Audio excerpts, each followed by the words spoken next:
কথিত আছে মালদার বিখ্যাত চড়া মায়ের মন্দিরের পুরনো মন্দিরটি এখানে অবস্থিত। তো আমাদের ঠিক জানা নেই কতটা সত্যি কতটা মিথ্যে। তোমরা আসো, তোমাদেরকে মন্দিরটি দেখাই আর সত্যটা কমেন্টে জানাও। করো তোমরা। এইখানে মন্দিরটি দেখতে পাচ্ছ, পুরো গাছে একদম ঢেকে গেছে মন্দিরটি। দারুণ।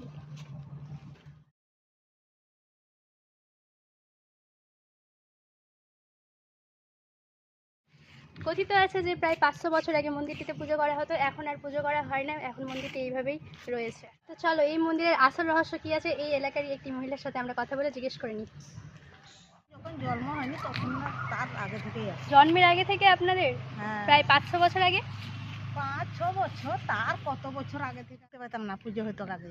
আমার জেঠুরা কি দাদুরা তাদের অমলের আছে এটা। ও মানে আপনাদের জন্মের পর এখানে আর পুজো হয়নি? না, তো আছে কতটা সত্যি কতটা মিথ্যা আমাদের জানা নেই। তোমাদের জানা থাকলে অবশ্যই কমেন্ট করে জানাও, আর কমেন্টে অবশ্যই তোমরা জয় মা জহরা লেখাও।